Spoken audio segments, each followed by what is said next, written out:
एक स्पेशल चीज़ मैं आपको दिखाता हूँ जेरूसलम में। ये यहूदियों का ग्रेवयार्ड है। This is the graveyard of Jews. यहूदियों का कब्रिस्तान है ये। और आप देख रहे होंगे कब्रों पे ऐसे करके ये बहुत सारे आपको दिख रहे होंगे पत्थर पड़े हुए हैं। ये देखिए, ये है इज़राइल में यरूशलेम, जो कि वहाँ की कैपिटल है। और ये वहाँ का एक बड़ा मशहूर कब्रिस्तान है यहूदियों का, जहाँ पर आप देख सकते हैं यहूदी लोग विलाप कर रहे हैं अपने अजीज़ों के लिए। पर आपको पता है कि यहूदी लोग अपने मुर्दों को बार बार गाड़ते हैं, यानी कि बार बार उनकी दफनाई करते हैं दोबारा। और आज इसी चीज़ को हम आपको दिखाने और बताने जा रहे हैं, उनके कब्रिस्तान को, और क्यों वो अपने किसी भी रिश्तेदार की दफनाई, उनका बरियल बार बार करते हैं। और खुद यहूदी से पूछते हैं कि वो क्यों ऐसा करते हैं। और उसके बाद हमें यस्सु मसीह की तालीम, बाइबल, इंजील क्या बताती है मौत के बारे में, दफनाई के बारे में, बरियल के बारे में, उसको हम ज़रूर सीखेंगे। तो इस वीडियो को मिस ना करें। ये वीडियो ज़रूर आपके लिए एक बरकत बनने जा रही है।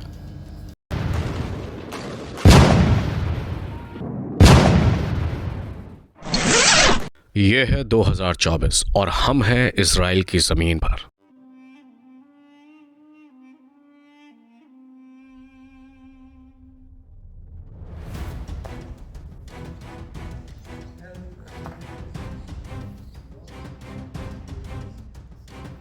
But that's how Christ encountered with me. I got the message from the gospel, and that's how I became a born again Christian in 2003. In 2002 I got the, as I'm sharing with you, Israel की ज़मीन से हम आपके लिए लेकर आए हैं कुछ दिलचस्प इन्फॉर्मेशंस। पर इन सबसे बढ़कर हम आपके लिए लेकर आए हैं प्रोफेटिक सर्मन्स, कुछ बहुत सामर्थी प्रोफेटिक बाइबल के संदेश उन जगहों से जहां यीशु मसीह चले फिरे, उठे, खाया पिया और उन्होंने बड़े बड़े मौजज़ात किए।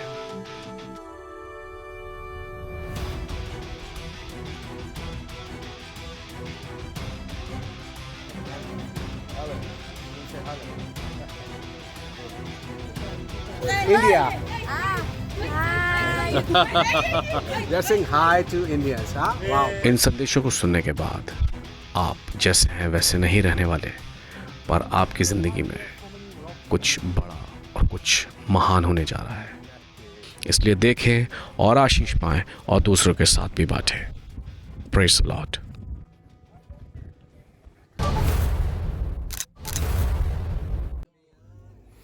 आपको बता दूं कि इस वक्त हम हैं यरूशलेम में, जो कि इज़राइल का कैपिटल है।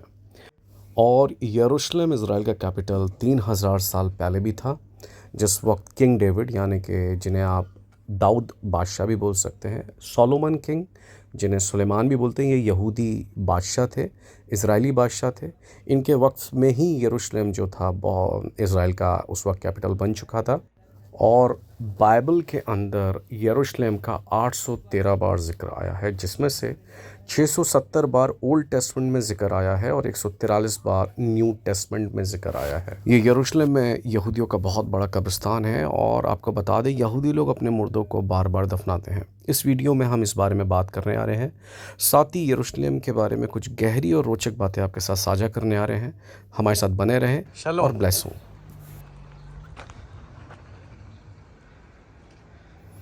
आपको इस कब्रिस्तान में बहुत सारी कब्रें मिलेंगी, जहाँ पर आपको बहुत सारे, उनके टॉप पर बहुत सारे पत्थर रखे हुए मिलेंगे।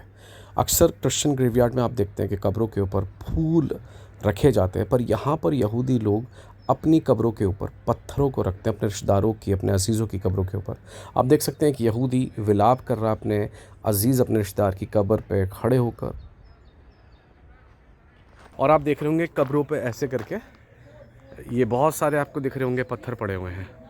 ये देखिए, कब्र के ऊपर पत्थर पड़े हुए हैं। ये देखिए, ये देखें, ये सारे कब्रें हैं यहूदियों की, बट आपको यहाँ पर दिखेंगे सब पे पत्थर है। और वो देखिए, कुछ विजिटर्स आए हुए हैं, अपने शायद रिलेटिव्स के ग्रेव्स पे आए होंगे। तो जब भी ये कब्रों के ऊपर पत्थर रख देते हैं इस तरीके से, उसकी वजह जानते हैं क्या है? Shalom, how are you doing? How are you doing? Fine. Good, good, good. Wow. So you can see तो कमिंग सो इधर ये आई नो सो इधर आप देख सकते हैं ये ना ये कब्रों के ऊपर पत्थर हैं। तो मुझे ये समझ में आ रहा है कि पत्थरों से हम लोग नफ़रत करते हैं, लेकिन कई बार देखिए ये जब लोग मरते हैं तो उसके बाद पत्थर कितने मायने रखते हैं। Where are you? I'm from India. India, it's a big place. That's not Israel. Lot India. of crowd, lot of population. Yes. Yeah. Where What's your in good name? What's your good name? Your name? Arye. Huh? Arye. Age. And Leon. Leon. I'm myself Angel. Angel. Nice meeting you. Do you know why there are so many rocks on the graves? We're not firing our body. We're putting it in the body. I know. We are Christian. Even we do the same. Yes. Each one has a name. Yeah. And when he said Huh. that God, Huh. the man, is from dust Yeah. and water. Yeah. And after he died, he go back to the dust. Yes. Once a year, Once a year. in the day of death, Uh-huh. people are coming to the death. To their deads. Yes. On the graves. Once a year, in the day that he died. Okay. Oh, okay. And this is like burying again, putting a stone. Oh, so remember that you are dust and. Yes, but they're putting stone Huh. like bury him again. Oh, that's good. That's really good. Enjoy Good to know yourself. this. Thank you. Blessings. Shalom. So आप देख सकते हैं graveyards के ऊपर ये जो बता रहे हैं कब्रों पे ये जो पत्थर रखे हुए हैं ये जो बता रहे थे कि असल में साल में एक बार जिस दिन उस रिश्तेदार की इनकी डेथ हुई थी उस दिन ये एक बार आते हैं कब्रों के ऊपर और दोबारा से यहाँ पर उसको ये रॉक को रख देते हैं इनकी कब्रों के ऊपर। आप देख सकते हैं ये आए हुए हैं, जैसे अभी कुछ लोग जा रहे हैं विज़िट कर रहे हैं तो ये कब्रों पे भी ये रख देते हैं। उसकी वजह ये है, ये लोग ये बताते हैं कि क्योंकि बाइबल बोलती है और वो लोग पुराने नियम को भी मानते हैं, पुराने नियम को मानते हैं, उन्हीं के पास पुराना नियम आया था यहूदियों के पास। तो वो कहते हैं आदम भाई मिट्टी में से ही बना था, मिट्टी में मिल जाता है तो वो उसको दोबारा से दफन एक तरीके से दफनाई करते हैं। मिट्टी एक तरीके का ये रिमाइंडर है कि हम मिट्टी हैं और मिट्टी में ही लौट जाते हैं और उस पर डालकर उसका काइंड ऑफ अ बरियल, उसकी काइंड ऑफ अ दफनाई, समझ रहे हैं। तो यही वचन बताता है। और एक बार की बात है यीशु मसीह एक चेले से कहते हैं कि भाई तू मेरे पीछे हो ले, परमेश्वर के राज्य की कथा सुना। तो वो बड़े बहाने बनाता हो, कहता मेरे बाप की मौत हो गई है और मुझे पहले उसको दफनाना है। और यीशु मसीह उसे बड़ी ही ब्लंट आंसर देते हैं और कहते हैं मरे हुओं को अपने मुर्दे गाड़ने दे और तू जाके परमेश्वर के राज्य की कथा सुना। ऐसा क्यों बोला यीशु मसीह ने? आप 2 मिनट के लिए सोचिए कि यीशु मसीह ने ऐसा क्यों बोल दिया। तो उसकी वजह हम समझ सकते हैं, वो ये है कि प्रभु जानते थे कि भाई तुम मिट्टी हो, क्योंकि अभी तक तुम्हारी आत्मा में तुम्हें जीवन नहीं मिला। वो रूह की जो ज़िंदगी है, वो जो लाइफ तुम अपनी स्पिरिट में जियोगे, वो केवल कैसे मिलेगा? वो मिलेगा केवल आत्मा में, जो जीवन यीशु मसीह देने आए थे। क्योंकि प्रभु को पता है ये मिट्टी है, जो हम जीवन जीते हैं, जो हम that is not actually life, that is actually age. Yeshu Masih उम्र देने नहीं आए। उम्र देने आते तो खुद यीशु मसीह की उम्र केवल 33.5 साल, और आदम जो कि जिसकी वजह से पाप आई और मौत आई, उसकी उम्र 930 साल। तो सोच के देखिए, यानी यीशु मसीह उम्र नहीं ज़िंदगी देने आए। उम्र तो वैसी आपके जिस्म की है, सबकी उम्र की अपनी अपनी आमद है, कोई 60 साल, कोई 70 साल, कोई 80 साल, और कोई ज़्यादा कोई कम। लेकिन यीशु मसीह क्या देने आए? ज़िंदगी। क्योंकि प्रभु को पता था ये मिट्टी हो, मिट्टी में मिल जाएगा, पर इनकी रूह में मैं ज़िंदगी को जब डालूंगा, जब इनकी रूह में, इनकी आत्मा में ज़िंदगी आएगी, वो ज़िंदगी ये कैरी करेंगे अनंतता तक।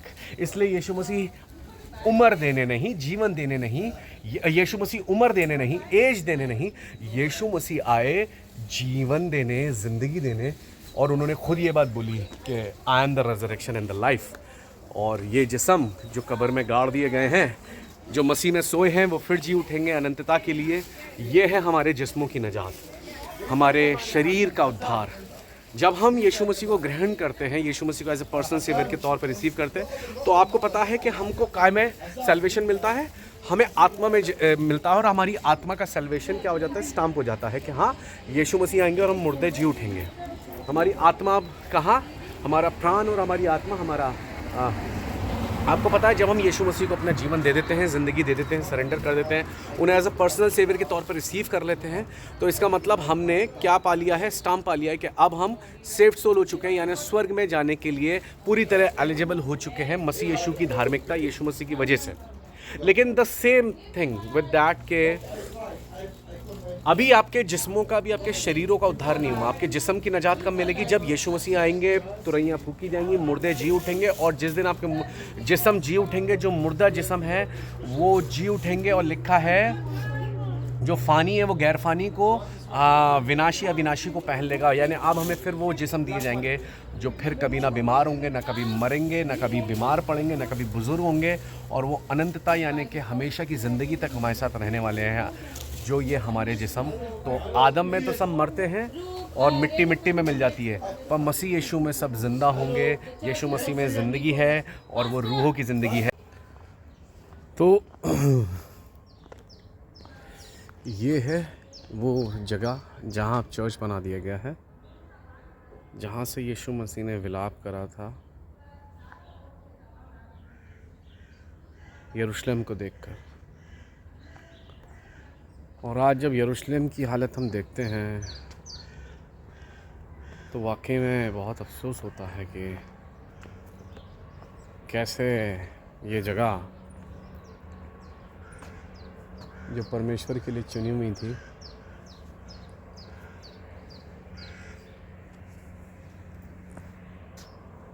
आज एक कितनी कॉम्प्लिकेटेड जगह बन चुकी है।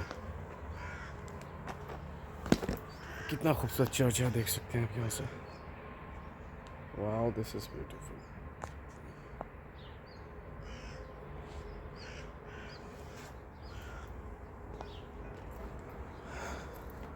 ये देखिए कितना बड़ा ग्रेवयार्ड है यहूदियों का, जहाँ से मैं अभी वीडियो बना रहा था।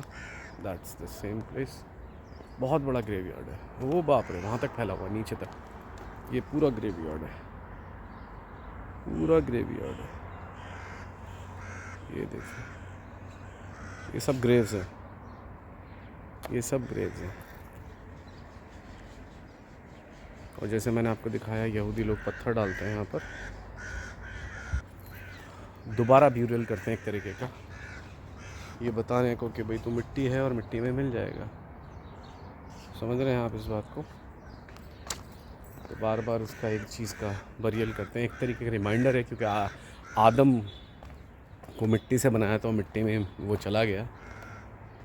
और आदम का मतलब ही डस्ट होता है, आदम का मतलब ही क्या होता है? मिट्टी। लोग यही करते हैं कि पत्थर रख देते हैं आके यहाँ पर। 7 दिन डेथ हुई थी उस शख्स की, उस दिन आते हैं और यहाँ पर पत्थर रख देते हैं इस चीज़ के रिमाइंडर में कि मिट्टी है और मिट्टी में मिल जाएगा। तो ये यरूशलेम है, और कैसे हम देख सकते हैं कि यीशु मसीह ने विलाप करा था। वो देख रहे होंगे, सोच रहे होंगे कि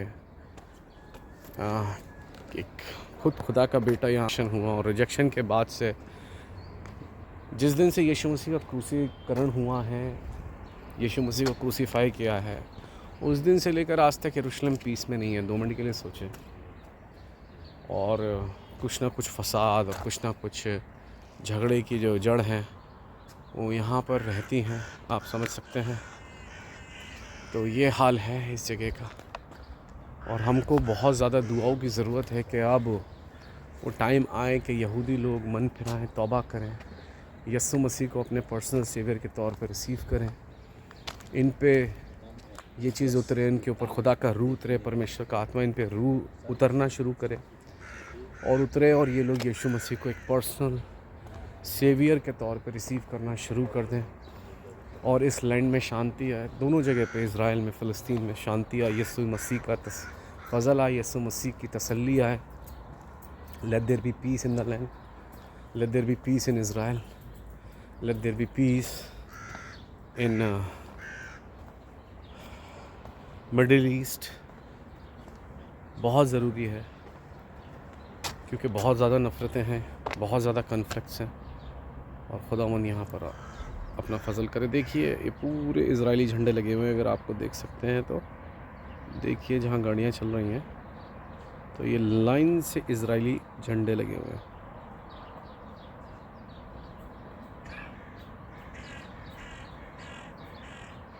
सब इजरायली झंडे हैं।